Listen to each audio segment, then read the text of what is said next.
മെയിനായിട്ട് അബാദ് ഫുഡ്സ് എന്ന് പറയുന്നത് 100% റെഡി ടു കുക്ക് പ്രോഡക്റ്റ്സ് ആണ്. അപ്പോൾ സാറിൻ്റെ എഡ്യൂക്കേഷനൊക്കെ എങ്ങനെയായിരുന്നു? ബേസിക്കലി സയൻസ് ഗ്രാജുവേറ്റ് ആണ്. പിന്നെ PG diploma in personal relations and industrial management. ഞങ്ങളുടെ പാരൻറ്റ് കമ്പനി അബാദ് ഫിഷറീസ് എന്ന് പറയുന്നത് 95 ഇയർ പ്ലസ് എക്സ്പീരിയൻസ് ഉള്ള കമ്പനിയാണ്. സീ ഫുഡ് എക്സ്പോർട്ടിംഗ് കമ്പനിയിലാണ് എൻ്റെ കരിയർ സ്റ്റാർട്ട് ചെയ്തത്. എയിം എന്ന് പറയുന്ന ഒരു 1000 CR വർത്ത് ഉള്ള ഒരു കമ്പനിയിലേക്കുള്ള ഒരു ജേണിയാണ്. ഈ ഡൊമസ്റ്റിക് സെയിൽസിൻ്റെ അണ്ടറിൽ നിന്ന് തന്നെ ഒരു പാർട്ട് എക്സ്പോർട്ടിന് പോകുന്നുണ്ട്. അത് എല്ലാ മന്തും ഉണ്ട്. ഇപ്പോൾ നമ്മൾ മേജറായിട്ടുള്ള സൗത്ത് ഇന്ത്യയിൽ നിന്ന് ചെയ്യുന്ന എല്ലാ ഫ്ലൈറ്റ് കാറ്ററിംഗ് കമ്പനികളിലേക്കും നമ്മൾക്ക് സപ്ലൈ ഉണ്ട്. ഇപ്പോൾ ഈ എയർ ഇന്ത്യയിൽ നിന്ന് അവിടെ പൊറോട്ടയുടെ പ്രോഡക്റ്റിൻ്റെ ക്വാളിറ്റിയിൽ ഒരു അപ്രീസിയേഷൻ ഞങ്ങൾ കിട്ടിയിട്ടുണ്ട്.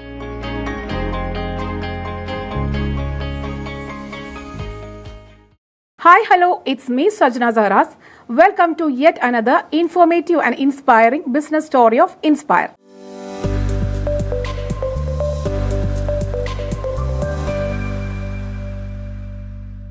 ഇന്ന് ഞാൻ കുറച്ച് എക്സൈറ്റഡ് ആണ്. കാരണം അധികം ആരും ഇന്റർവ്യൂസിൽ കേട്ടിട്ടില്ലാത്തൊരു വ്യക്തിയാണ് ഇന്ന് നമ്മോടൊപ്പം ഗസ്റ്റ് ആയിട്ടുള്ളത്.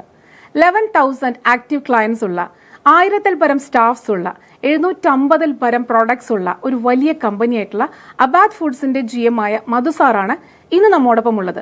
Sir, warm welcome to our inspire show of inspiring stories. അപ്പോൾ ആദ്യം തന്നെ സാറിന്റെ കുറച്ച് ബേസിക്സ് ഒക്കെ ഒന്നറിയാം. സാറിന്റെ നാട്, വീട്, കുടുംബം അതൊക്കെ ഒന്ന് പറയാമോ? എൻ്റെ നാട് തൃപ്പൂണിത്തുറ. വീട്ടിൽ ഫാദർ, മദർ, പിന്നെ വൈഫ്, 2 പെൺകുട്ടികൾ. ഇതാണ് എൻ്റെ കുടുംബം. ഓക്കെ, സന്തുഷ്ട കുടുംബം. യെസ്. അപ്പോൾ സാറിൻ്റെ എഡ്യൂക്കേഷനൊക്കെ എങ്ങനെയായിരുന്നു? ഞാൻ ബേസിക്കലി സയൻസ് ഗ്രാജുവേറ്റ് ആണ്. പിന്നെ PG diploma in personal relations and industrial management. ഇതാണ് എൻ്റെ എഡ്യൂക്കേഷണൽ ക്വാളിഫിക്കേഷൻ. അപ്പോൾ അത് കഴിഞ്ഞിട്ട് സാറ് ജോബൊക്കെ ചെയ്തിരുന്നോ? ഞാൻ ഒരു സീ ഫുഡ് എക്സ്പോർട്ടിംഗ് കമ്പനിയിലാണ് എൻ്റെ കരിയർ സ്റ്റാർട്ട് ചെയ്തത്. അത് 10 ഇയർ ഞാൻ ആ കമ്പനിയിലുണ്ടായിരുന്നു. എവിടെ? നാട്ടിൽ തന്നെയായിരുന്നു? നാട്ടിൽ തന്നെയായിരുന്നു. ആ കമ്പനിയിൽ എനിക്ക് അതിൻ്റെ ബേസിക് ഇൻഫർമേഷൻസ് എല്ലാം ഒരു പ്രൊഫഷണലി മാനേജ്ഡ് കമ്പനി തന്നെയായിരുന്നു. അതിൻ്റെ ആ ഒരു ട്രെയിനിങ് എല്ലാം അവിടെ നിന്ന് തന്നെ കിട്ടിയത്. ആ 10 വർഷം വർക്ക് ചെയ്തത് അവിടെയാണ്. അത് കഴിഞ്ഞിട്ട് പിന്നെ ഞാൻ മക്ഡൊണാൾഡ്സിൽ ദുബായിലായിരുന്നു. പിന്നെ അവരുടെ സപ്ലൈ ചെയിൻ്റെ ലോജിസ്റ്റിക്സിൻ്റെ ഒരു ഷിഫ്റ്റിൻ്റെ ചാർജായിട്ടാണ് നെക്സ്റ്റ് 8 ഇയർ ഞാൻ അവിടെ വർക്ക് ചെയ്തു. 8 വർഷത്തോളം പ്രവാസ ലോകമായിരുന്നു അല്ലേ? മക്ഡൊണാൾഡ്സ് തന്നെയായിരുന്നു? മക്ഡൊണാൾഡ്സിൽ തന്നെയായിരുന്നു. അവരുടെ ലോജിസ്റ്റിക്സ് ഡിവിഷൻ്റെ 1 ഷിഫ്റ്റിൻ്റെ ചാർജായിരുന്നു. അപ്പോൾ എൻ്റെ ഫാമിലി അവിടെ തന്നെയായിരുന്നു. വൈഫും ആദ്യത്തെ കുട്ടിയൊക്കെ അവിടെയായിരുന്നു. അപ്പോൾ അവിടെ നിന്നാണ് ഞാൻ ഒരു സപ്ലൈ ചെയിൻ എന്ന് പറയുന്നതിൻ്റെ ഒരു ആക്യുറസി, ഈ ലോജിസ്റ്റിക്സ് പ്ലസ് അതിൻ്റെ സർവീസ് ലെവൽ, ഒരു ഹയസ്റ്റ് ലെവൽ ഓഫ് സർവീസ്, അതിൻ്റെ ഒരു ഇൻ്റർനാഷണൽ സ്റ്റാൻഡേർഡ്, ഇങ്ങനെയുള്ള കാര്യങ്ങളെല്ലാം ഞാൻ ലേൺ ചെയ്തതും ഞാൻ എൻ്റെ പ്രൊഫഷനിൽ അത് ആഡ് ചെയ്തതും എല്ലാം മക്ഡൊണാൾഡ്സിൽ നിന്നാണ്. അവിടെ തന്നെയായിരുന്നു. അതെ. അപ്പോൾ പിന്നെ എങ്ങനെയായിരുന്നു അബാദ് ഫുഡ്സിലേക്കുള്ള ആ ഒരു യാത്ര എങ്ങനെയായിരുന്നു? അബാദ് ഫുഡ്സിലേക്കുള്ള എൻ്റെ എൻട്രി എന്ന് പറഞ്ഞാൽ, ഞാൻ ഒരു വെക്കേഷന് നാട്ടിൽ വന്നതാണ്. അപ്പോൾ വീട്ടിൽ അച്ഛനും അമ്മയും മാത്രമേ ഉള്ളൂ. അപ്പോൾ അവർ രണ്ടുപേരും റിട്ടയർഡ് എംപ്ലോയീസാണ്. അത് കഴിഞ്ഞപ്പോൾ വീട്ടിൽ ആരും ഇല്ലാതെ ഇരുന്ന ഒരു സമയങ്ങളിൽ നാട്ടിലൊരു ജോബ് ട്രൈ ചെയ്യണമെന്നുള്ള ഒരു തോട്ട് വന്നിരുന്നു. അങ്ങനെ വന്നപ്പോൾ അബാദിൽ വർക്ക് ചെയ്തിരുന്ന എൻ്റെ ഒരു കൊളീഗ് ഉണ്ടായിരുന്നു. ആള് ഇങ്ങനെ ഒരു വേക്കൻസി ഉണ്ട്, നീ നിൻ്റെ ഒരു ആപ്ലിക്കേഷൻ ബയോഡാറ്റ ഒന്ന് ഷെയർ ചെയ്യുമെന്ന് പറഞ്ഞിട്ട് ഞങ്ങളുടെ ഡയറക്ടർ ഷറാസ് അൻവർ സാറിന് ഞാൻ എൻ്റെ ഒരു CV അയച്ചതാണ്. അപ്പോൾ അത് കഴിഞ്ഞ് ഒരു 1 വീക്ക് കഴിഞ്ഞപ്പോൾ ഇൻ്റർവ്യൂവിന് വിളിച്ചിരുന്നു. അപ്പോൾ അബ്രോഡ് പോകാൻ താല്പര്യം ഇല്ലെങ്കിലും ഞങ്ങളിങ്ങനെ ഒരു ഡിവിഷൻ സ്റ്റാർട്ട് ചെയ്യുകയാണ്, അതിനെ ഒന്ന് ഹെഡ് ചെയ്യാമോ എന്നുള്ള കാര്യങ്ങളിലേക്ക് ഡിസ്കഷൻ വന്നു. അങ്ങനെ ഞാൻ അബാദിൽ 2011 ജോയിൻ ചെയ്തതാണ്. ശരിക്കും മക്ഡൊണാൾഡ്സിലെ ആ ഒരു വർക്കും ജോബും ഒക്കെ സാറിന് ഇതിൽ ഒരുപാട് യൂസ്ഫുൾ ആയിട്ടുണ്ടായിരുന്നോ? ഉണ്ടായിരുന്നു. അത് എന്ന് പറഞ്ഞാൽ അബാദ് ഫുഡ്സ് എന്ന് പറയുന്നത് ഇന്ത്യയിലെ തന്നെ, അല്ലെങ്കിൽ സൗത്ത് ഇന്ത്യയിലെ ഗ്യാരണ്ടി ആയിട്ടും ഒരു ഫസ്റ്റ് ഓർഗനൈസ്ഡ് ഫുഡ് സപ്ലൈ കമ്പനിയാണ് ഈ ഹൊറേക്ക ഡിവിഷനിലേക്ക്.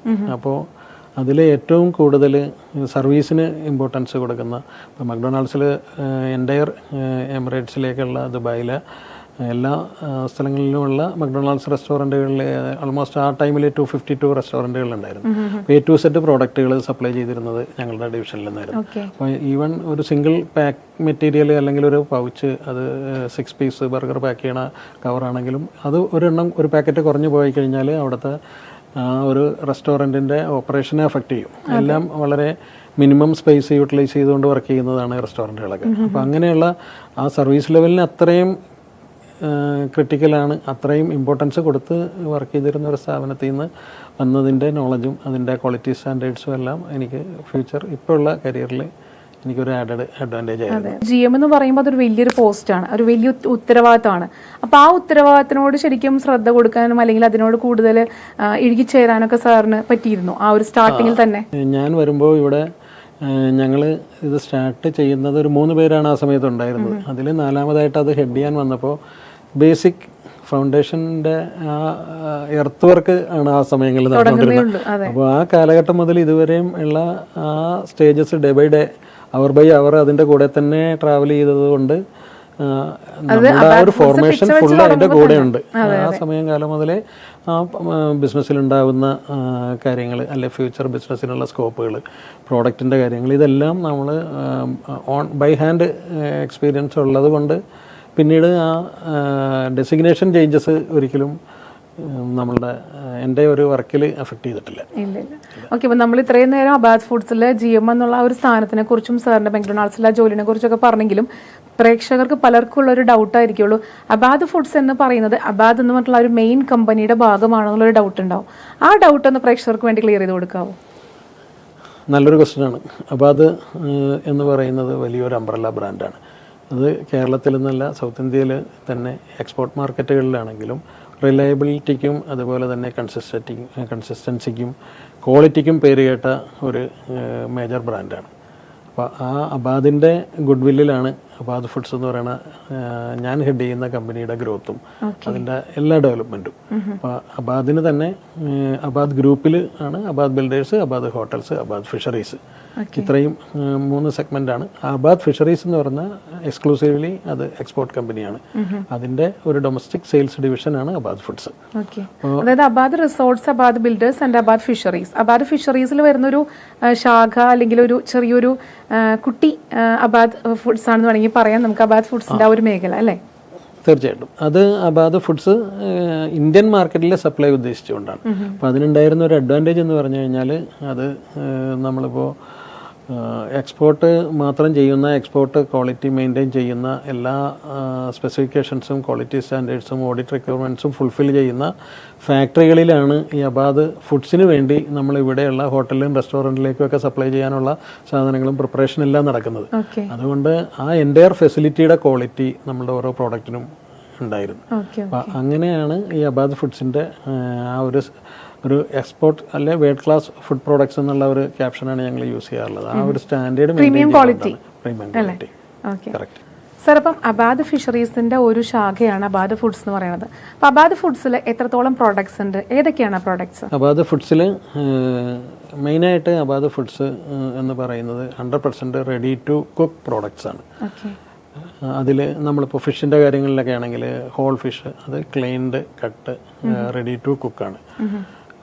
കംപ്ലീറ്റ് അതിൻ്റെ ഗട്ട്, ഹെഡ്, ടെയില് ഇങ്ങനെയുള്ള കാര്യങ്ങളെല്ലാം മാറി. ഇപ്പോൾ കറി കട്ട്സൊക്കെ ആണെങ്കിൽ ബോൺലെസ് സ്കിൻലെസ് കറി കട്ടുകൾ ഇങ്ങനെയുള്ള യൂസ് ചെയ്യാൻ പാകമായിട്ടുള്ള പ്രോഡക്റ്റുകളാണ് അബാദ് ഫുഡ്സിൻ്റെ എൻ്റയർ പ്രോഡക്റ്റ്. അപ്പം ഞങ്ങൾ സ്റ്റാർട്ട് ചെയ്തപ്പോൾ സീ ഫുഡ് ബേസ്ഡ് മാത്രമേ ഉണ്ടായിരുന്നുള്ളൂ. അതാണെങ്കിൽ അത് ക്ലീൻഡ് ഫിഷ്, ക്ലീൻഡ് പ്രോൺസ് ഇതുപോലെയുള്ള സാധനങ്ങളെല്ലാം ഉണ്ടായിരുന്നു. പിന്നെ സ്ക്വിഡ്, ഒക്ടോപ്പസ്, കട്ടിൽ ഫിഷ്, ലോബ്സ്റ്റർ ഇങ്ങനെയൊക്കെയുള്ള റെയറായിട്ടുള്ള എക്സോട്ടിക് ഐറ്റംസ് എല്ലാം ഉണ്ടായിരുന്നു. പിന്നെ നമ്മുടെ ബിസിനസ് എക്സ്പാൻഡ് ആയി വരുമ്പോൾ ഈ product supply we cannot restrict to the seafood varieties. അങ്ങനെ വന്നപ്പോൾ നമ്മൾ പൗൾട്രി സ്റ്റാർട്ട് ചെയ്തു. അതായത് ചിക്കൻ, ഡക്ക് അങ്ങനെയുള്ള പ്രോഡക്റ്റുകളിലേക്ക് പ്രോഡക്റ്റ് അഡീഷൻസ് ഉണ്ടായിരുന്നു. അതുകൂടാതെ മീറ്റ് ഉണ്ടായിരുന്നു, മട്ടൺ, ഫല്ലോ അങ്ങനെയുള്ള മീറ്റ് പ്രോഡക്ട്സുകൾ ആഡ് ചെയ്തു. പിന്നെ വെജിറ്റബിൾസ് നമ്മളുടെ ഹൊറേക്ക ബിസിനസ്സിൽ ഹോട്ടൽ, കാറ്ററിംഗ്, റെസ്റ്റോറൻറ്റ് ഇൻഡസ്ട്രികളിലെല്ലാം ഏറ്റവും കൂടുതൽ ഡിമാൻഡുള്ള പ്രോഡക്റ്റുകൾ ഉണ്ടായിരുന്നു. Green peas, sweet corn, mix veg, broccoli, spinach ഇങ്ങനെയുള്ള ഫ്രോസൺ പ്രോഡക്റ്റുകളാണ്. നമ്മളുടെ 99% സെയിൽസും ഫ്രോസൺ പ്രോഡക്റ്റുകളാണ്. ആ പ്രോഡക്റ്റുകൾ ആഡായി. അപ്പോൾ വെജിറ്റബിൾ കാറ്റഗറി ആയി. പിന്നെ ഞങ്ങളുടെ റെഡി ടു ഫ്രൈ എന്ന് പറയുന്ന ഒരു ഡിവിഷൻ സ്റ്റാർട്ട് ചെയ്തു. അപ്പോൾ അതിനുവേണ്ടി അബാദ് എക്സ്പോർട്സ് ഒരു ഫാക്ടറി ഞങ്ങൾക്കായിട്ട് വിട്ടു തന്നു. അത് കൊച്ചിയിൽ മാലിപ്പുറം എന്ന് പറയുന്ന സ്ഥലത്താണ്. അവിടെ ഈ കട്ട്ലറ്റ്, നഗറ്റ്സ് ഇങ്ങനെയുള്ള സമോസ ഇതുപോലെയുള്ള റെഡി ടു ഫ്രൈ പ്രോഡക്ട്സുകളുടെ ഒരു ഡിവിഷൻ സ്റ്റാർട്ട് ചെയ്തു. അപ്പോൾ ആ ഒരു കാറ്റഗറി ആയി. അതിൻ്റെ ഒപ്പം തന്നെ ഇന്ത്യൻ ബ്രെഡ്സ് എന്ന് പറഞ്ഞിട്ട് പൊറോട്ട, നമ്മളുടെ natural hand made Malabar parotta, wheat parotta, coin parotta, നൂൽ പൊറോട്ട, ഇങ്ങനെയുള്ള ആ ഒരു പൊറോട്ടയുടെയൊക്കെ ഡിവിഷൻസ് എല്ലാം കൂടി ഇന്ത്യൻ ബ്രെഡ്സ് എന്ന് പറയുന്ന ഒരു കാറ്റഗറി ഉണ്ട്. പിന്നെ പൊട്ടാറ്റോ പ്രോഡക്ട്സ് എന്ന് പറഞ്ഞിട്ട് നമ്മൾ ഫ്രഞ്ച് ഫ്രൈസ്, അതുപോലെ തന്നെ പൊട്ടാറ്റോ വെഡ്ജസ്, ഹാഷ് ബ്രൗൺ, ഇങ്ങനെ ആ ഒരു റേഞ്ച് ഓഫ് പ്രോഡക്ട്സുകളുണ്ട്. പ്ലസ് ഡയറി പ്രോഡക്ട്സുകളുണ്ട്, പനീർ, ബട്ടർ, ഗീ, ഇതേപോലെയുള്ള ഡയറി പ്രോഡക്ട്സുകളുടെ ഒരു സെക്ഷൻ ഉണ്ട്. പിന്നെ ഫ്രൂട്ട്സ്, പൾപ്സ്, ഫ്രൂട്ട് പൾപ്പ് എന്ന് പറയുമ്പോൾ മാംഗോ പൾപ്പ് അല്ലെങ്കിൽ ടെൻഡർ കോക്കനട്ട് പൾപ്പ്, ഇങ്ങനെയുള്ള ഒരു ഡിവിഷൻ ഉണ്ട്. ഡ്രൈ ഇൻഗ്രീഡിയൻസ് എന്ന് പറഞ്ഞിട്ട് ഈ garlic paste, onion paste, fried onion paste, ginger paste, ഇങ്ങനെ ആ ഒരു ഡ്രൈഡ് ഡ്രൈ ഇൻഗ്രീഡിയൻസിൻ്റെ ഒരു ഡിവിഷൻ ഉണ്ട്. ഇത്രയൊക്കെ പ്രോഡക്റ്റ് കാറ്റഗറികൾ ഉണ്ട്. ഓൾമോസ്റ്റ് ഒരു ഹോട്ടൽ ഇൻഡസ്ട്രിയിലേക്ക് വേണ്ട എല്ലാ പ്രോട്ടീൻ പ്രോഡക്ട്സുകളും നമ്മളിപ്പോൾ കവർ ചെയ്യുന്നുണ്ട്. അത് ഹോട്ടൽ ഇൻഡസ്ട്രി, കേറ്ററിംഗ് ഇൻഡസ്ട്രി ആയാലും അല്ലെങ്കിൽ ഒരു വീട്ടിലേക്ക് ആവശ്യമായിട്ടുള്ള, ഒരു കിച്ചണിലേക്ക് ആവശ്യമുള്ള എല്ലാ ഫുഡ് പ്രോഡക്ട്സും, ഞാൻ നേരത്തെ പറഞ്ഞ 750 ഫുഡ് പ്രോഡക്ട്സ് എന്ന് പറയുമ്പോൾ ഇറ്റ്സ് എ വാസ്റ്റ് ഏരിയ. അപ്പം അത്രയും ഫുഡ് പ്രോഡക്ട്സ് ഹാൻഡിൽ ചെയ്യുന്ന കമ്പനിയാണ് അബാദ് ഫുഡ്സ് എന്ന് പറയുന്നത്, അല്ലേ? അതായത് മെയിനായിട്ടും ഈ സാർ പറഞ്ഞിട്ടുള്ള ചിക്കൻ അല്ലെങ്കിൽ ഡക്ക്, ഫിഷ് ആയിട്ടുള്ളത് അല്ലെങ്കിൽ സീ ഫുഡ്സ് ആയിട്ടുള്ളതും എല്ലാ ടൈപ്പ് ഫുഡ് പ്രോഡക്ട്സും നമ്മൾ ഹാൻഡിൽ ചെയ്യുന്നുണ്ട്. ഈവൻ പൊറോട്ട അങ്ങനത്തെ ആ ഒരു സെക്ഷൻസും ഹാൻഡിൽ ചെയ്യുന്നുണ്ട്. നെഗേറ്റ്സ്, ആ ഒരു സെക്ഷൻസ് എല്ലാം അബാദ് ഫുഡ്സ് ഹാൻഡിൽ ചെയ്യുന്നുണ്ട്. അപ്പോൾ സാർ ഒരുപാട് അബാദ് ഫുഡ്സിൻ്റെ വെറൈറ്റി ഓഫ് ഫുഡ് പ്രോഡക്ട്സ് ഏതൊക്കെയാണെന്ന് പറഞ്ഞു. അപ്പോൾ ഏതൊക്കെയാണ്, ഇനി എത്ര ഡിവിഷൻസ് നമ്മുടെ അബാദ് ഫുഡ്സിനുണ്ട്? ഒന്ന് B2B ബിസിനസ്, ഹോട്ടൽസ്, റെസ്റ്റോറൻറ്റ്, അങ്ങനെയുള്ള കാറ്റഗറിയിലേക്ക് പോകുന്ന സപ്ലൈകൾ. അത് അബാദ് ഫുഡ്സിൻ്റെ ഒരു 80% സെയിൽസ് കവർ ചെയ്യുന്ന ഡിവിഷനാണ്. പിന്നെ ബ്രില്ലാർ, സീ സ്പാർക്കിൾ, ഇത് ഞങ്ങളുടെ മോഡേൺ ട്രേഡിലേക്കുള്ള റീറ്റെയിൽ ബ്രാൻഡ്സാണ്. Modern trade, hypermarket, supermarket, കേരളത്തിലെ ലീഡിംഗ് ബ്രാൻഡാണ് ബ്രില്ലാർ. അത് 5 വർഷത്തെ ബിസിനസ് കൊണ്ട്, അല്ലെ 5 വർഷമായിട്ടുള്ള ബ്രില്ലാർ ബ്രാൻഡ് മാർക്കറ്റിൽ ഇൻട്രൊഡ്യൂസ് ആയിട്ട്. എനിക്ക് തോന്നുന്നത് ബ്രില്ലാർ എന്നുള്ള പേരിലാണ് കൂടുതലും ആൾക്കാർ സൂപ്പർ മാർക്കറ്റ്സിലൊക്കെ അബാദ് ഫുഡ്സിന്റെ പ്രോഡക്ട്സ് കാണുന്നതെന്ന് തോന്നുന്നു, അല്ലേ? ഉറപ്പായിട്ടും. അതായത് റീറ്റെയിൽ ഡിവിഷൻ ഈ ബ്രില്ലാർ, സീ സ്പാർക്കിൾ, ഈ ബ്രാൻഡുകൾക്കേ ഉള്ളൂ.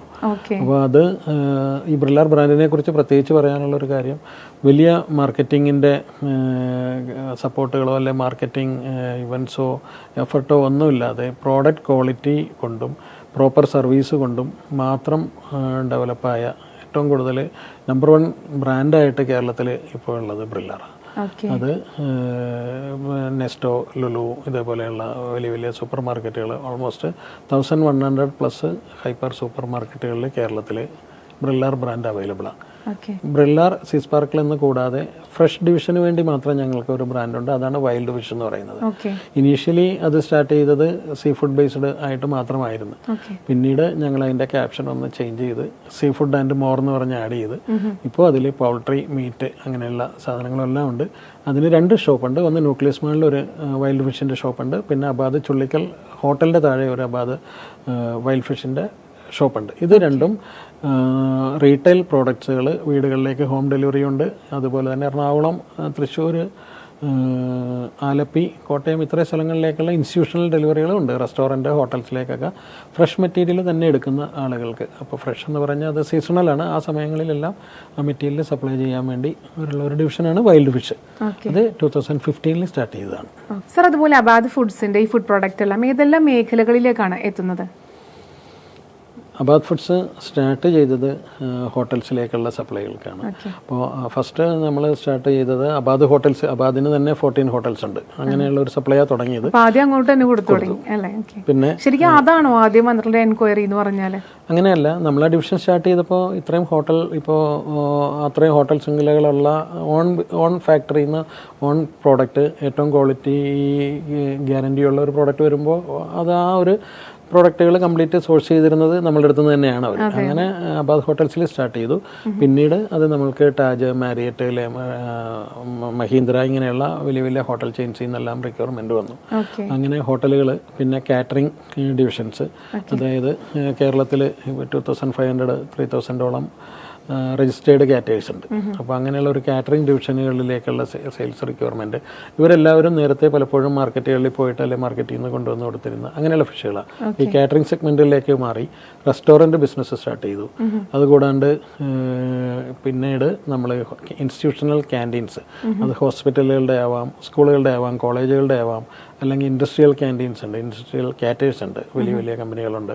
അപ്പോൾ ആ കമ്പനികളുടെ ക്യാൻറ്റീനുകളിലേക്കുള്ള സപ്ലൈ ഉണ്ട്. പിന്നെ ഫ്ലൈറ്റ് കാറ്ററിങ്, ഇപ്പോൾ നമ്മൾ മേജറായിട്ടുള്ള സൗത്ത് ഇന്ത്യയിൽ നിന്ന് ചെയ്യുന്ന എല്ലാ ഫ്ലൈറ്റ് കാറ്ററിംഗ് കമ്പനികളിലേക്കും നമ്മൾക്ക് സപ്ലൈ ഉണ്ട്. അപ്പോൾ ഫ്ലൈറ്റ് കാറ്ററിങ്, അതുപോലെ തന്നെ ഹോസ്പിറ്റൽ ക്യാൻറ്റീൻസ്, ഇപ്പോൾ മെയിൻ എറണാകുളത്തെ എല്ലാം മൾട്ടി സ്പെഷ്യാലിറ്റി ഹോസ്പിറ്റലുകളിലെല്ലാം നമ്മൾക്ക് സപ്ലൈ ഉള്ളത്. ഈ ഷിപ്പ് ചാനലേഴ്സ്, ഷിപ്പ് ഒരു കോസ്റ്റൽ കോസ്റ്റിൽ നിന്ന് ഇട്ട് കഴിഞ്ഞാൽ പിന്നെ അവർക്ക് വേണ്ട എൻ്റയർ പ്രോഡക്റ്റ് അത് ലോഡ് ചെയ്താൽ പോകും. അപ്പോൾ അങ്ങനെയുള്ള ഷിപ്പുകളിലേക്കുള്ള ഫുഡ് പ്രോഡക്റ്റ് സപ്ലൈ ഈ ഡിവിഷൻസുകളിലേക്കാണ് മെയിനായിട്ട് അബാദ് ഫുഡ്സിൻ്റെ കുറേയൊക്കെ B2B ബിസിനസ്സിൻ്റെ പ്രോഡക്റ്റുകൾ പോകുന്നത്. ഫ്ലൈറ്റ് കാറ്ററിങ് ആണ് മെയിനായിട്ട്. ഫ്ലൈറ്റ് കാറ്ററിംഗ് ഇൻഡസ്ട്രികളിലേക്ക് അത്രയും സെൻസിറ്റീവ് ആയിട്ടുള്ള ഒരു ഫുഡ് സർവീസ് മേഖലയാണ്. അപ്പോൾ അവിടെയായിട്ട് നമ്മൾ 10 ഇയർ ആയിട്ട് കണ്ടിന്യൂസ് ആയിട്ട് ആ ബിസിനസ് ചെയ്തുകൊണ്ടിരിക്കുകയാണ്.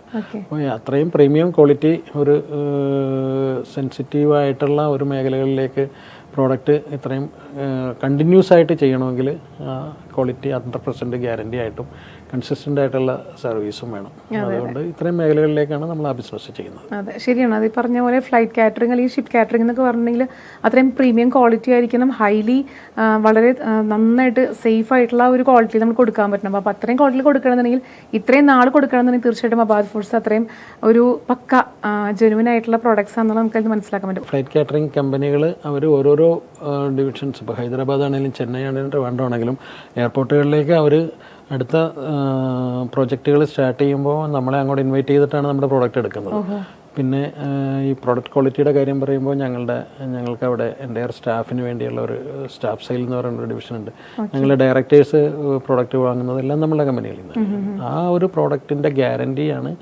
നമ്മൾക്ക് യൂസ് ചെയ്യാൻ പറ്റാത്ത പ്രോഡക്റ്റുകൾ, നമ്മളുടെ കുട്ടികൾക്ക് കൊടുക്കാൻ പറ്റാത്ത പ്രോഡക്റ്റ് നമ്മൾ പുറത്ത് കൊടുക്കില്ല. അതാണ് കമ്പനിയുടെ ഒരു പോളിസി. മനസ്സിലായി.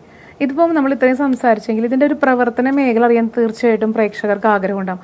അപ്പോൾ എങ്ങനെയാണ് ശരിക്കും പറഞ്ഞാൽ ഈ ഒരു ഫുഡ് പ്രോഡക്ട്സ് എല്ലാം വെൻഡേഴ്സ് നേരിട്ട് എടുക്കുകയാണോ, നമുക്ക് വേറെ ഫാംസ് ഉണ്ടോ, എങ്ങനെയാണ് അതൊരു എസ്റ്റാബ്ലിഷ് ചെയ്തിരിക്കുന്നത്? അത് മെയിനായിട്ട് ഇപ്പോൾ പ്രോൺസിന് ആണെങ്കിൽ അബാദിന്, നിസാംപട്ടണത്തും നെല്ലൂരും എല്ലാം വലിയ വലിയ ഫാമുകളുണ്ട്. അതായത് കമ്പനി ഡയറക്റ്റ് തന്നെ ചെയ്യുന്ന ഫാമിങ്ങുകളുണ്ട്. അവിടെ നിന്ന് നമ്മൾക്ക് അത് അബാദ് ഫിഷറീസ് എക്സ്പോർട്ട് കമ്പനിയുടെയാണ്. അപ്പോൾ അവരുടെ ഫാമുകളിൽ നിന്നാണ് നമുക്ക് മെറ്റീരിയലും കിട്ടുന്നത്. അവർ ഫോറിൻ കമ്പനികളുമായിട്ട് കൊളാബറേഷനിലുള്ളതാണ്. അവരുടെ വേണ്ട എല്ലാ സ്ട്രിക്റ്റ് ക്വാളിറ്റി സ്റ്റാൻഡേർഡ്സും എൻഷുർ ചെയ്തുകൊണ്ട് മെയിൻറ്റെയിൻ ചെയ്തുകൊണ്ടാണ് അതിൻ്റെ ഫാമിംഗ് നടത്തുന്നത്.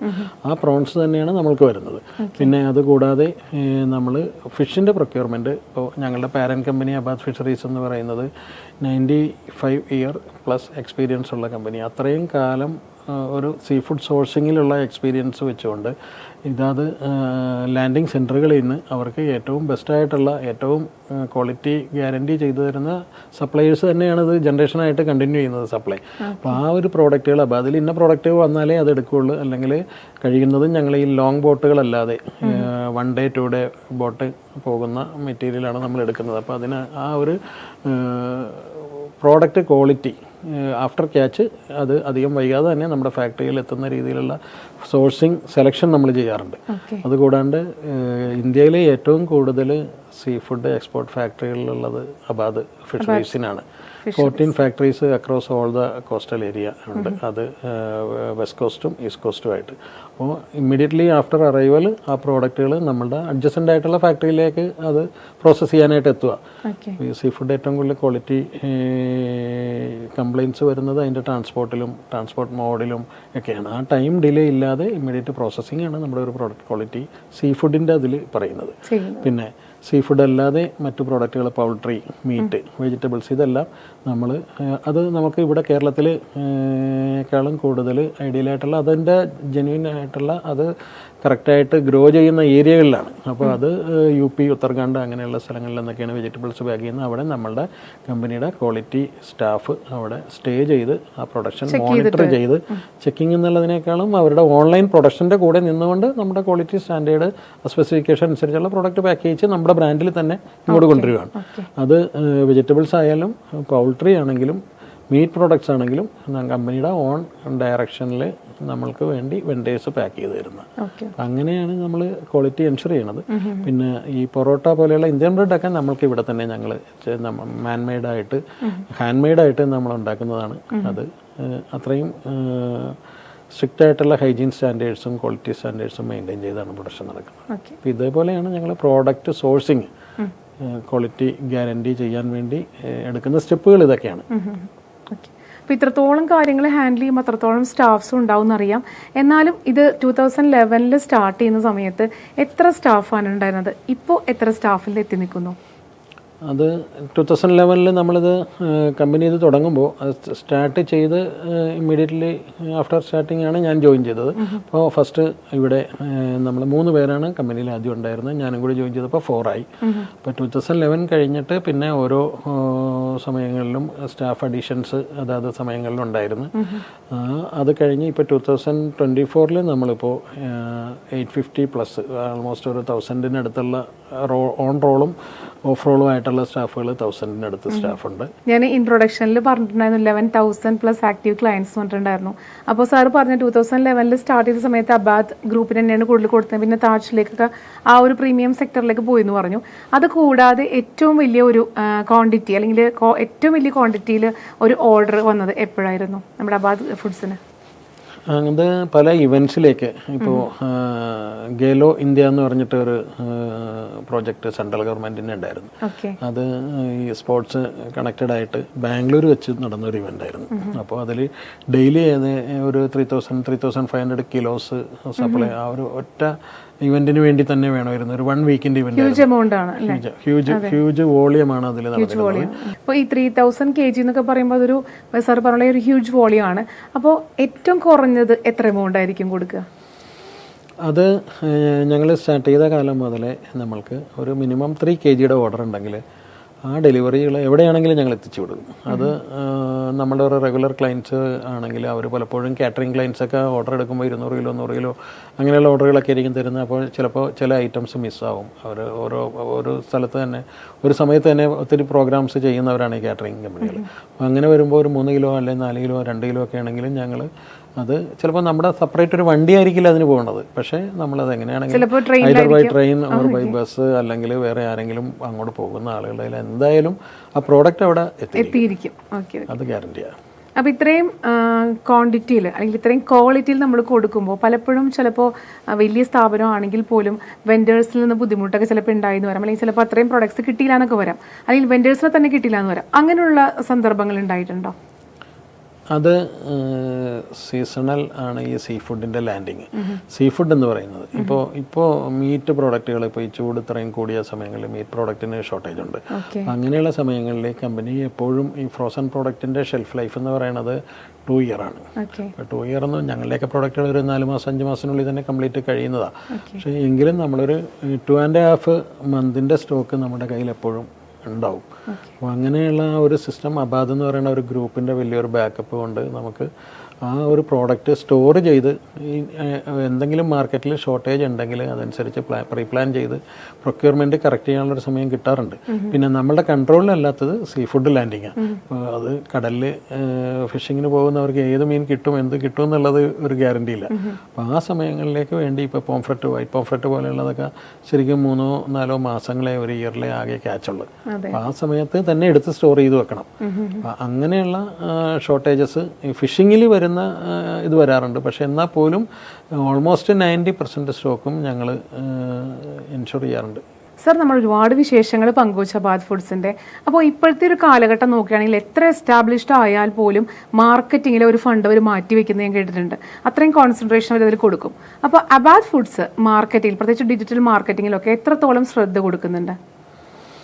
അതൊരു നല്ലൊരു ക്വസ്റ്റ്യനാണ്. അബാദ് ഫുഡ്സിനെ പറ്റി പറയുകയാണെങ്കിൽ ഞങ്ങൾ ഇപ്പോൾ ഈ ഒരു 12 ഇയറിൻ്റെ ഒരു ജേണിയിൽ ഞങ്ങൾ ഏറ്റവും കുറവ് ഫണ്ട് സ്പെൻഡ് ചെയ്തിരിക്കുന്ന ഒരു മേഖലയാണ് മാർക്കറ്റിംഗ്. അതിൻ്റെ ഒരു റീസൺ എന്ന് പറഞ്ഞാൽ നമ്മളുടെ ഒരു ബിസിനസ് കൂടുതലും റെഫറൻസ് വഴിയും ഒരു മൗത്ത് പബ്ലിസിറ്റി വഴിയും ആ പ്രോഡക്റ്റ് ക്വാളിറ്റിയും പിന്നെ പറഞ്ഞ സമയത്ത് പറയുന്ന വോളിയം അതേ ക്വാളിറ്റിയിൽ എത്തിച്ചു തരുമെന്നുള്ളൊരു ഗ്യാരണ്ടി അത് ഞങ്ങളുടെ ഒരു സർവീസ് ലെവൽ കൊണ്ട് മാത്രം ക്രിയേറ്റ് ചെയ്ത കാര്യങ്ങളാണ്. കമ്പനിയുടെ ഒരു ഗുഡ് വില്ലും ക്വാളിറ്റി പ്ലസ് പ്രോഡക്റ്റ് ക്വാളിറ്റി ഉള്ളതാണെങ്കിലും അത് ആവശ്യമുള്ള സമയത്ത് ആവശ്യമുള്ള സ്ഥലത്ത് എത്തിച്ചു തരുമെന്നുള്ളൊരു ഗ്യാരണ്ടി. അത് തന്നെയാണ് ഞങ്ങളുടെ ഏറ്റവും വലിയൊരു മാർക്കറ്റിംഗ് സപ്പോർട്ട്. കൂടാതെ നമ്മളിപ്പോൾ ലേറ്റസ്റ്റ് ഇറയാണ്, അതനുസരിച്ച് കാര്യങ്ങൾ നമ്മളും കുറേ ചെയ്തു പോയേ പറ്റുള്ളൂ. അതുകൊണ്ട് ഞങ്ങൾ ഇൻസ്റ്റാഗ്രാം നന്നായിട്ട് യൂസ് ചെയ്യുന്നുണ്ട്. അതുപോലെ തന്നെ ഫേസ്ബുക്ക്, ലിങ്ക്ഡിൻ, യൂട്യൂബ് ഇങ്ങനെയുള്ള കാര്യങ്ങളിലെല്ലാം അബാദ് ഫുഡ്സും അതുപോലെ തന്നെ ഞങ്ങളുടെ റീറ്റെയിൽ ഡിവിഷൻസ് ബ്രില്ലാർ, സിസ്പാർക്കിൾ ഇവരെല്ലാവരും ഈ കാര്യങ്ങളിലെല്ലാം ആക്റ്റീവാണ്. പക്ഷേ ട്രൂലി നമ്മൾ വലിയൊരു ഫണ്ടൊന്നും മാർക്കറ്റിങ്ങിന് വേണ്ടി ഇതുവരെയും ചിലവഴിക്കേണ്ടി വന്നിട്ടില്ല. പിന്നെ ഞങ്ങളുടെ കൂടെ ബിസിനസ്സിൽ നമ്മളെ സപ്പോർട്ട് ചെയ്യുന്ന, ഞങ്ങളെ ഷെയർ ചെയ്യുന്ന ആളുകളുണ്ട്. കാറ്ററിംഗ് അസോസിയേഷൻസ് ഉണ്ട് കേരളയിൽ. അതുപോലെ തന്നെ Kerala hotel and restaurant association എന്ന് പറയുന്നുണ്ട്. അവരുടെ എല്ലാ ഇവൻറ്റ്സ്, സൂപ്പർ മാർക്കറ്റ് അസോസിയേഷൻ ഉണ്ട്. ഇവരുടെ ഇവൻറ്റുകളിൽ ഞങ്ങൾ പാർട്ടിസിപ്പേറ്റ് ചെയ്യാറുണ്ട്.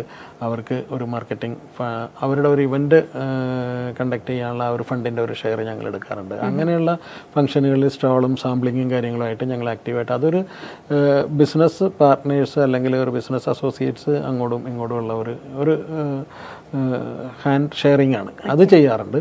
പിന്നെ ഈ പറയുന്ന ഡിജിറ്റലിലാണ് കൂടുതലും മാർക്കറ്റിംഗ് ചെയ്യുന്നത്. പിന്നെ ഞങ്ങൾക്ക് തന്നെ റീഫർ വെഹിക്കിൾസ് തന്നെ 70+ ഉണ്ട്. അപ്പോൾ അതിലുള്ള ഒരു വെഹിക്കിൾ ബ്രാൻഡിങ് ഞങ്ങൾ ചെയ്യാറുണ്ട്. അതൊരു മൂവിങ് ഹോർഡിംഗ് ആണ്. ഓൾ കേരള എല്ലായിടത്തും സപ്ലൈ പോകുന്ന സ്ഥലങ്ങളാണ്. നാഗർകോവിൽ മുതൽ നമ്മൾ അവിടെ കാസർഗോഡ്, മംഗലാപുരം വരെ ഓടുന്നതാണ്. പിന്നെ എല്ലാ ബ്രാഞ്ചിലും ചെന്നൈയിലും ബാംഗ്ലൂരും ഒക്കെ ഇതുപോലെയുള്ള ബ്രാൻഡഡ് ആയിട്ടുള്ള വെഹിക്കിൾസ് ഞങ്ങൾക്ക് വലിയ ഒരു അഡ്വാൻറ്റേജ് മാർക്കറ്റിങ്ങിൽ തരുന്നുണ്ട്. പലപ്പോഴും മൂന്നാറിലൊക്കെ സപ്ലൈ പോകുമ്പോൾ ഹിൽ ഏരിയയിൽ അല്ലെങ്കിൽ റിമോട്ട് ഏരിയകളിലൊക്കെ ഈ ഫോറിനേഴ്സ് ഞങ്ങളുടെ ഫിഷിൻ്റെ ഹോർഡിങ് കണ്ടിട്ട് കൈ കാണിച്ച് വണ്ടി നിർത്തിയ കഥകളൊക്കെ ഉണ്ട്. എന്ന് വെച്ചാൽ ഫിഷ് അവിടെ കിട്ടും, അതിൽ ഫിഷ് കിട്ടുന്ന വണ്ടിയാണ്, ഫിഷ് സെയിലുള്ളതാണെന്നുള്ള ഒരു കൺസെപ്റ്റിലാണ് അവർ പറയുന്നത്. പക്ഷേ നമ്മളെല്ലാം പ്രീ ബിൽഡ് പറയാമോ അതെന്താന്ന് പറഞ്ഞു കഴിഞ്ഞാൽ ഈ വലിയൊരു സീർഫിഷിൻ്റെ വലിയൊരു ഇമേജാണ്, ജൈജാൻറ്റിക് ഇമേജാണ് അതിൽ ഒരു ഹോർഡിങ്ങിൽ വണ്ടിയുടെ ബ്രാൻഡിങ് ആയിട്ട് സൈഡിൽ ചെയ്തിരുന്നത്. അപ്പോൾ ആ ഫിഷിൻ്റെ പടം കണ്ടപ്പോൾ ഇത് ഫിഷിൻ്റെ വണ്ടിയാണെന്ന് അവർക്ക് ഏകദേശം മനസ്സിലായി. അപ്പോൾ അവർ കൈ കാണിച്ചിട്ട് ഇതിൽ ഫിഷ് സെയിൽ ഉണ്ടാകുന്ന അറിയാൻ വേണ്ടിയാണ് അവർ ഫിഷ് വാങ്ങിക്കാൻ വേണ്ടിയാണ് നിർത്തിയത്. പക്ഷേ നമ്മളെല്ലാം അഡ്വാൻസ് ഓർഡർ എടുത്തിട്ട് ബില്ല് ചെയ്ത് ബാക്കിയുള്ള ടാക്സിൻ്റെ മറ്റു കാര്യങ്ങളെല്ലാം ഫുൾഫിൽ ചെയ്തുകൊണ്ട് അങ്ങനെ ചെയ്യുന്നതുകൊണ്ട് നമുക്ക് അതിൽ നിന്ന് നമുക്ക് ഒരു വാൻ സെയിൽ നമുക്കില്ല. അപ്പോൾ അത് അങ്ങനെയുള്ള ബ്രാൻഡിങ് നമുക്ക് ഒത്തിരി ഹെൽപ്ഫുള്ളായിട്ടുണ്ട് പല സ്ഥലങ്ങളിലും. പിന്നെ മേജറായിട്ട് ഈ പ്രോഡക്റ്റിൻ്റെ ആളുകൾ റെഫർ ചെയ്യുന്ന ഒരു കാറ്ററിങ്, നമ്മൾക്ക് ചാലക്കുടിയിലുള്ള ഒരു കാറ്ററിങ് ക്ലയൻറ്റ് ഇപ്പോഴും നമ്മുടെ ഒരു പ്രീമിയം കാറ്റററാണ്. അദ്ദേഹം റെഫർ ചെയ്ത് തന്നെ 100 കൂടുതൽ കസ്റ്റമേഴ്സിന് ഞങ്ങൾക്ക് വേണ്ടി തന്നിട്ടുണ്ട് ആ ഒരു ക്വാളിറ്റിയുടെ ഗ്യാരണ്ടിയിൽ. ഓക്കെ, അതൊക്കെ മൗത്ത് പബ്ലിസിറ്റി വഴി വന്നേക്കുന്നതാണ്. അപ്പം മാർക്കറ്റിങ്ങിലേക്ക് അധികം ഒന്നും പോകേണ്ടി വന്നിട്ടില്ല. തീർച്ചയായിട്ടും മാർക്കറ്റിംഗ്, അതായത് ഡിജിറ്റൽ മാർക്കറ്റിംഗ് ഉൾപ്പെടെ ഒന്നിലേക്ക് അധികം പോകാതെ തന്നെ ഡിജിറ്റൽ മാർക്കറ്റിംഗ് ഇപ്പോൾ ചെയ്യുന്നുണ്ട്.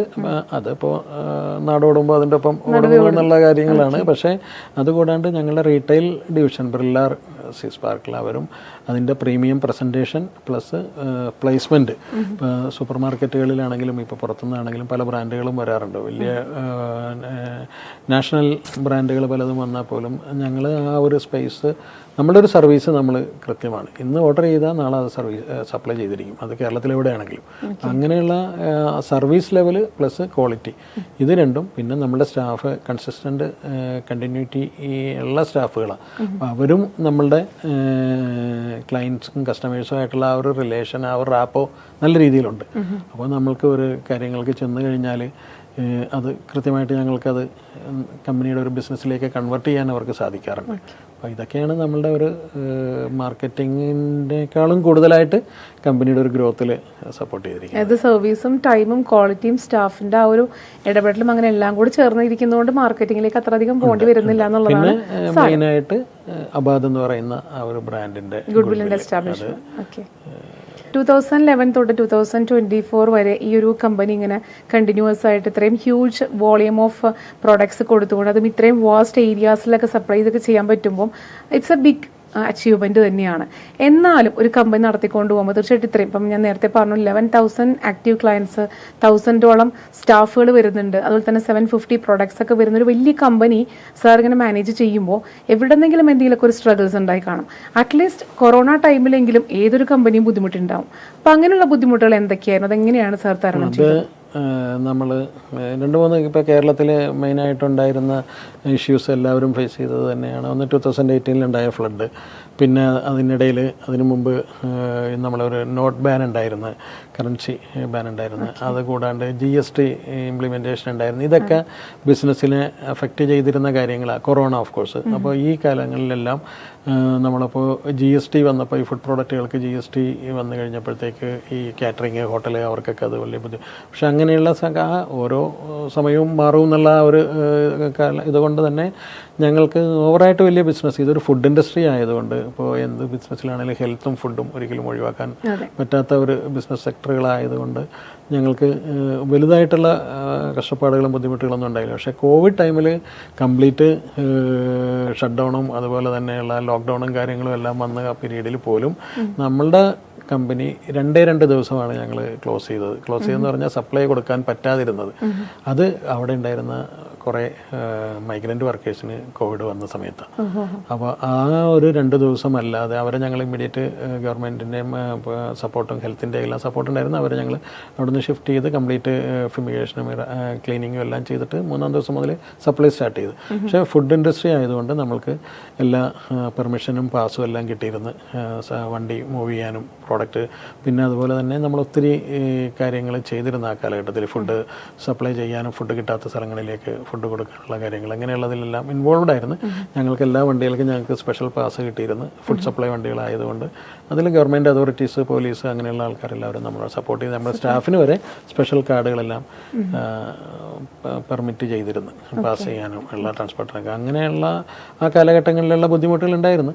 പിന്നെ അത് എല്ലാം നമ്മൾക്ക് വരുമ്പോൾ ഫേസ് ചെയ്യാന്നുള്ള കാര്യങ്ങളാണ്. പിന്നെ ഇത്രയും വലിയ ഒരു ബിസിനസ് കൊണ്ടുപോകുമ്പോൾ ഉണ്ടാകുന്ന കോമ്പറ്റീഷൻസും മറ്റ് മാർക്കറ്റ് ഇഷ്യൂസ് അങ്ങനെയുള്ള കാര്യങ്ങളൊക്കെ ഉണ്ടാവും. പക്ഷേ അത് എങ്ങനെ ഏത് ഇൻഡസ്ട്രിയിലും ഉള്ളത് തന്നെയാണ്. അതിനെ കവർ ചെയ്യാനുള്ള എല്ലാവിധ സപ്പോർട്ടും. അപ്പോൾ അതെന്ന് പറയുന്ന ഒരു കമ്പനിയുടെ ഒരു ബാക്കപ്പ്, അതിൻ്റെ ഡയറക്ടേഴ്സ്, അവർക്ക് ഈ ഇൻഡസ്ട്രിയിലുള്ള ഇത്രയും വർഷങ്ങളായിട്ടുള്ള അല്ലെങ്കിൽ ആ ബിസിനസ്സിലുള്ള നോളജ്, അവർക്ക് ഉള്ള അക്സെപ്റ്റൻസും മറ്റ് ഹോട്ടൽസിലോ അല്ലെങ്കിൽ മറ്റുള്ള ഞങ്ങളുടെ കസ്റ്റമേഴ്സിൻ്റെ ഇടയിലും, അപ്പോൾ അതിനുള്ള ഒരു അക്സെപ്റ്റൻസ് ഞങ്ങൾക്ക് എല്ലാ പ്രശ്നങ്ങളും കവർ ചെയ്യാൻ. പിന്നെ ഏറ്റവും സ്ട്രോങ് സപ്പോർട്ടായിട്ടുള്ള നമ്മുടെ ഡയറക്ടേഴ്സ്, ഞങ്ങളുടെ മാനേജിങ് ഡയറക്ടർ ഉണ്ട് അൻവർ ഹാഷിം സാറ്, ഞങ്ങളുടെ അബാദ് ഫുഡ്സിൻ്റെ CEO മിസ്റ്റർ ഫറാസ് ജാവിദ്, ഇവരെല്ലാവരും ഏറ്റവും ഒരു കാര്യങ്ങൾക്ക് നമ്മൾ അങ്ങോട്ട് പറയാതെ ഇങ്ങോട്ട് ഇന്ന ഫെസിലിറ്റികൾ വേണോ, വണ്ടിയോ അല്ലെങ്കിൽ സ്റ്റോറോ, അത് ബിൽഡ് ചെയ്യണം, എല്ലാ സൗകര്യങ്ങളും കമ്പനിയുടെ ഒരു ഗ്രോത്തിന് വേണ്ടി അല്ലെങ്കിൽ സ്റ്റാഫിൻ്റെ വെൽഫെയറിന് വേണ്ടി ഇങ്ങോട്ട് ചോദിച്ച് ചെയ്തു തരുന്ന ഒരു ബാക്ക് സപ്പോർട്ട് വളരെ സ്ട്രോങ് ആണ്. അപ്പോൾ അത് ഞങ്ങൾക്ക് സ്റ്റാഫിനും മറ്റുള്ളവർക്കും കോൺഫിഡൻ്റ് ആയിട്ട് മുന്നോട്ട് പോവാം എല്ലാ കാര്യത്തിലും. നമ്മൾ ആ ഒരു ഫ്രീഡം ഫുള്ളായിട്ട് ഈ ഒരു ബിസിനസ് റൺ ചെയ്യാനായിട്ട് നമുക്ക് കിട്ടുന്നുണ്ട്. അത് നമ്മുടെ കൂടെയുള്ള എൻ്റെ കൂടെയുള്ള മാനേജേഴ്സ് ആണെങ്കിലും 20+ മാനേജേഴ്സ് ഉണ്ട്. അവർ ഓരോരോ ഡിപ്പാർട്ട്മെൻറ്റ് ഡിവിഷൻസ് ഹാൻഡിൽ ചെയ്യുകയാണ്. ആ പ്രശ്നങ്ങളിൽ അവരുടെ ഇത്രയും വർഷങ്ങളായിട്ട് കണ്ടിന്യൂസ് ആയിട്ടുള്ള ആളുകളാണ്.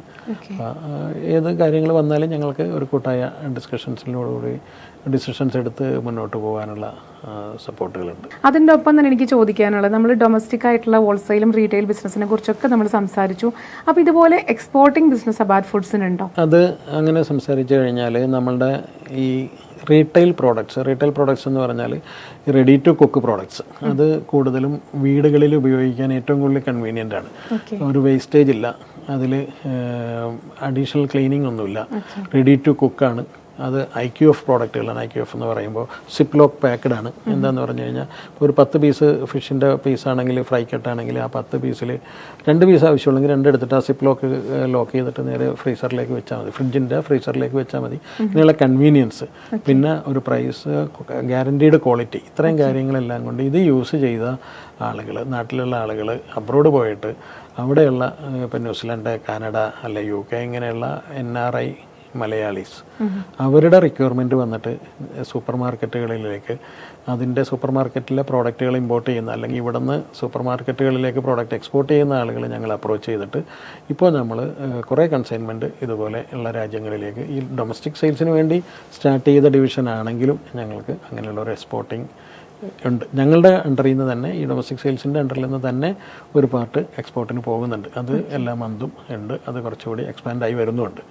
അപ്പോൾ ആ ഒരു പ്രോഡക്റ്റ് മേഖലകൾ അല്ലെ ഒരു എക്സ്പോർട്ട് മേഖലകളിലേക്ക് കൂടി നമ്മളുടെ ഈ ഡൊമസ്റ്റിക് പ്രോഡക്റ്റുകൾ പോകുന്നുണ്ടെന്നുള്ളത് ഒരു സന്തോഷമുള്ള കാര്യമാണ്. അപ്പോൾ ഒരു നമ്മുടെ ദേശത്തിലായാലും അല്ലെങ്കിൽ പുറത്തേക്കായാലും ഒരുപാട് പ്രൊഡക്ട്സ് നമ്മുടെ പോകുന്നുണ്ട്. ഇത്രയും വലിയൊരു കമ്പനിയാണ്. അപ്പോൾ എന്തെല്ലാം അച്ചീവ്മെൻറ്റ്സ് ആണ് ഈ ഒരു കാലയളവിൽ നമുക്ക് കിട്ടിയിരിക്കുന്നത്? അതായത് നമ്മൾ ഏറ്റവും ബെസ്റ്റ് ബിസിനസ് പാർട്ണർ എന്നുള്ള രീതിയിൽ നമ്മൾ കാറ്ററിംഗ് അസോസിയേഷനുകളിൽ നിന്ന് ഞങ്ങൾക്ക് പല വർഷങ്ങളിലും നമ്മൾക്ക് അവാർഡുകൾ കിട്ടാറുണ്ട്. അതുപോലെ തന്നെ റെസ്റ്റോറൻറ്റ് അസോസിയേഷൻ്റെ അപ്രീസിയേഷൻസ് കിട്ടിയിട്ടുണ്ട്. പിന്നെ റീസെൻ്റ് നമ്മൾക്ക് ഞങ്ങളുടെ ഓൺ പ്രോഡക്റ്റാണ് പൊറോട്ടയാണ് ഉപയോഗിക്കുന്നത് ഈ ഫ്ലൈറ്റ് കാറ്ററിങ്ങിലെല്ലാം. അപ്പോൾ ഈ എയർ ഇന്ത്യ എന്ന് അവിടെ പൊറോട്ടയുടെ പ്രോഡക്റ്റിൻ്റെ ക്വാളിറ്റിയിൽ ഒരു അപ്രീസിയേഷൻ ഞങ്ങൾക്ക് കിട്ടിയിട്ടുണ്ട്. അതായത് അവരിപ്പോൾ കണ്ടിന്യൂസ് ആയിട്ട് കൺസിസ്റ്റൻ്റ് ആയിട്ട് നമ്മുടെ ഓൺ വീറ്റ് പൊറോട്ടയാണ് അവർ യൂസ് ചെയ്യുന്നത്. അവർ കസ്റ്റമൈസ് ചെയ്യുന്ന ഓർഡറുകളാണ്. പിന്നെ ഞങ്ങൾക്ക് പറഞ്ഞാൽ എംപ്ലോയി സൈഡിൽ നിന്ന് പറഞ്ഞാൽ വലിയൊരു അച്ചീവ്മെൻ്റ് ആയിരുന്നു ഈ വർഷം.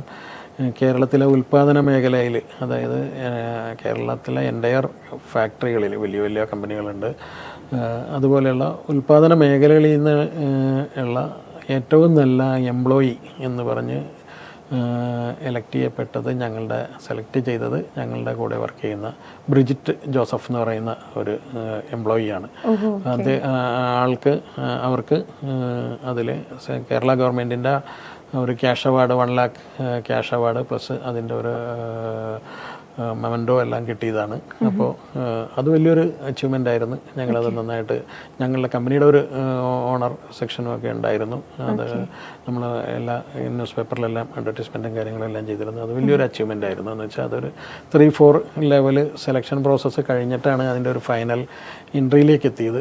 അവിടെ നിന്ന് സെലക്ട് ആവുന്ന ആൾ അത്രയും ക്വാളിറ്റിയെക്കുറിച്ചും അതുപോലെ തന്നെ ലേബർ സ്റ്റാൻഡേർഡുകളെക്കുറിച്ചും കമ്പനിയുടെ ഫെസിലിറ്റിയെക്കുറിച്ചും ഒക്കെ ഒത്തിരി ചോദ്യങ്ങൾ പല ലെവലുകളിൽ കഴിഞ്ഞിട്ട് ഒരു അവാർഡ് വിന്നർ ആയതിൽ വലിയൊരു സന്തോഷം ഞങ്ങൾക്ക്. തീർച്ചയായിട്ടും ഇനിയും ഒരുപാട് എക്സ്ട്രാ നല്ല പവറുള്ള അല്ലെങ്കിൽ ക്വാളിറ്റി ഉള്ള നല്ല നല്ല സ്റ്റാഫ്സിന് അല്ലെങ്കിൽ എംപ്ലോയീസിന് ഇനിയും ബാത്ത് ഫുഡ്സിലേക്ക് ലഭിക്കട്ടെ, അവാർഡ്സും ലഭിക്കട്ടെ എന്ന് ആശംസിക്കുന്നു. ഇനി അവസാനമായിട്ട് എനിക്ക് ചോദിക്കാനുള്ള, ഇപ്പോൾ തീർച്ചയായിട്ടും ഡൊമസ്റ്റിക് ആയിട്ടുള്ള ഹോൾസെയിൽ ആൻഡ് റീറ്റെയിൽ കാര്യങ്ങളൊക്കെ പറഞ്ഞു, എക്സ്പോർട്ടിങ് കാര്യങ്ങളൊക്കെ പറഞ്ഞു, അവാർഡ്സ് കിട്ടിയതൊക്കെ പറഞ്ഞു. ഇനി എന്താണ് നെക്സ്റ്റ് ഫ്യൂച്ചർ പ്ലാൻസ് ഓഫ് അബാത്ത്? അബാത്ത് ഫുഡ്സിൻ്റെ എന്ന് പറഞ്ഞാൽ ഞങ്ങളൊരു എയിം എന്ന് പറയുന്ന ഒരു 1000 CR വർത്ത് ഉള്ള ഒരു കമ്പനിയിലേക്കുള്ള ഒരു ജേണിയാണ്. പ്ലസ് ഒരു 3000+ എംപ്ലോയീസ്. അതിനുള്ളൊരു ടൈം ഫ്രെയിം ഞങ്ങൾ ഫിക്സ് ചെയ്തിട്ടുണ്ട്.